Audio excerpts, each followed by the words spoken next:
Good morning to all of you. आज का हमारा टॉपिक है ओमेगा टैक्सोनॉमी, जिसमें पहले के टॉपिक हम देख चुके थे अल्फ़ा टैक्सोनॉमी का, और आज इसमें ओमेगा टैक्सोनॉमी के बारे में हम देखेंगे।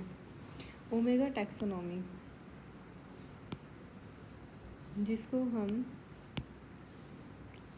इसकी जो स्टार्टिंग है वो 1940 के बाद से स्टार्ट हुई। पहले अल्फ़ा टैक्सोनॉमी यूज़ में ली जाती थी, जिसमें आर्टिफिशियल कैरेक्टर्स या जो मॉर्फोलॉजी के आधार पर जो कैरेक्टर्स होते थे उनको यूज़ में लिया जाता था। लेकिन फिर उसके बाद में जैसे जैसे टेक्निक्स डेवलप हुई तो ओमेगा टैक्सोनॉमी का विकास हुआ। तो यहाँ पर डिफरेंट टेक्निक्स यूज़ में लेने के बाद प्लांट क्लासिफिकेशन किया जाने लगा। तो इसके लिए बहुत सारी टेक्निक्स यूज में की जाने लगी, जैसे कि जिससे कि उनका जो बायोकेमिकल स्ट्रक्चर है, मॉलिक्यूलर स्ट्रक्चर है, एनाटॉमी है, उन सब से उनको आइडेंटिफाई करके प्लांट का क्लासिफिकेशन किया गया। फिर यहाँ पे एक वर्ड आता है होलो टैक्सोनॉमी। होलो टैक्सोनॉमी से मतलब होता है कि ओमेगा टैक्सोनॉमी को ही होलो टैक्सोनॉमी कहते हैं, जिसमें प्लांट के हर तरीके का एनालिसिस किया जाएगा, सारी टेक्निक्स यूज में ली जाएगी और उसके बाद उसका क्लासिफिकेशन किया जाता है। इसको ओमेगा टैक्सोनॉमी या होलो टैक्सोनॉमी कहा जाता है। तो यहाँ पे जैसे देख सकते हैं कि सभी सोर्स से प्राप्त कैरेक्टर्स का एनालिसिस किया जाता है और उसके बाद उनमें आपस के जातिवृत्तीय संबंध विकसित किए जाते हैं।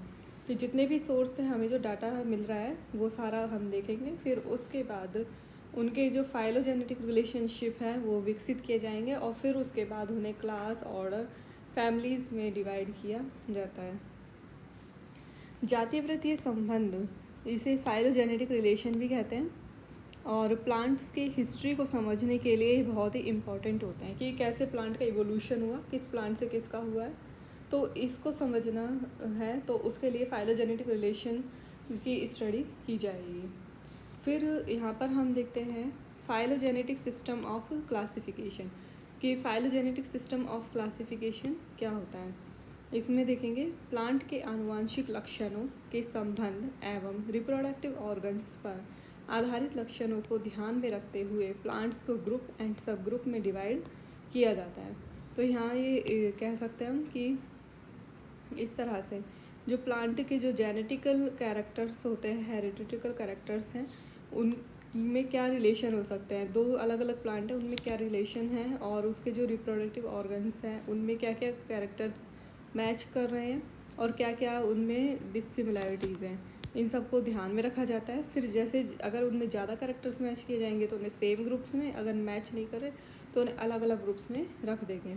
तो इस तरह से फिर आगे जा कर के ग्रुप्स और ग्रुप के बाद सब ग्रुप, जैसे जैसे जो जो सिमिलैरिटी उनमें होगी उस हिसाब से उनको डिवाइड करते जाते हैं। फिर उसके बाद देखते हैं ओमेगा टैक्सोनॉमी को होलो टैक्सोनॉमी या संपूर्ण वर्गीकी भी कहा जाता है। संपूर्ण वर्गीकी से मतलब जितने भी जो अपन टेक्निक्स यूज़ में ले सकते हैं वो सारी यूज़ में ले करके उनका क्लासिफिकेशन कर रहे हैं। तो इसमें जैसे कि न्यूमेरिकल टैक्सोनॉमी, जिसमें कि सांख्यिकी यूज़ में ली जाती है। कीमो टैक्सोनॉमी, जो बायोकेमिकल्स होते हैं उनकी स्टडी इसमें की जाएगी। मॉलिक्यूलर बायोलॉजी की स्टडी की जाएगी। जेनेटिक्स, तो इसके आधार पर प्लांट का क्लासिफिकेशन किया जाता है। तो ओमेगा टैक्सोनॉमी है वो अल्फ़ा टैक्सोनॉमी के कंपैरिजन में ज़्यादा नई है, जो कि लगभग 1940 के बाद से ही स्टार्ट हुई है।